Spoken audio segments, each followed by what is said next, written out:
கொல்கத்தாவில் ஒரு தமிழ்ச்சங்க கட்டிடம் ஏற்பாடு செய்யணும்னு வந்து புரட்சி தலைவர்கிட்ட கேட்குறாங்க. 5 லட்சம் ரூபாய் அதற்கு டொனேஷன் தராரு. அந்த கட்டடத்தை திறக்கிறதுக்கு நீங்க தான் வரணும்னு புரட்சி தலைவரை கூப்பிடுறாங்க. அவர் அப்ப முதலமைச்சராக இருக்கிறாரு. அவர் அங்க போறாரு. அரசாங்கத்தின் சார்பாக அவரை ராஜ்பவன்ல கொண்டு போய் தங்க வைக்கிறாங்க. யோசிக்கிறாரு, எப்படி நம்ம மும்பையில் எப்படி தமிழர்கள் வாழக்கூடிய பகுதி இருக்கோ அதே மாதிரி கொல்கத்தாவில் லேக் ஏரியான்னு ஒரு பகுதி இருக்கு. இவர் தங்கி இருக்கக்கூடிய ராஜ்பவன் பக்கத்தில் தமிழர்கள் இல்லை. உடனே அவர் அங்க இருக்கக்கூடிய அரசாங்கத்திட்ட சொல்றாரு, நான் இங்க தங்கலைங்க.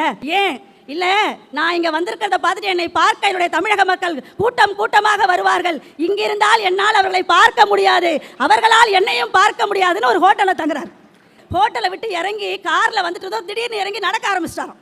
போனவர் வழியில் ஒரு கொய்யாப்பழம் விற்கிற அம்மா, ஐயா இந்த ஒரு கொய்யாப்பழம் அப்படின்னு இருக்கு, எவ்வளோ அப்படின்னு கேட்டிருக்காரு. உனக்கெல்லாம் காசு தருவனா அப்படின்னு, காசு கேட்பனா அப்படின்னு இருக்க அந்த அம்மா.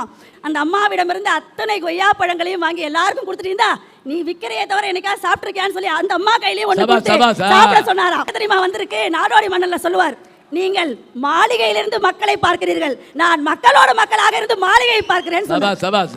நீங்கள் மாளிகையில இருந்து மக்களை பார்க்கிறவர்கள், நான் மக்களோடு இருந்து மாளிகை கவனிக்கிறவன்.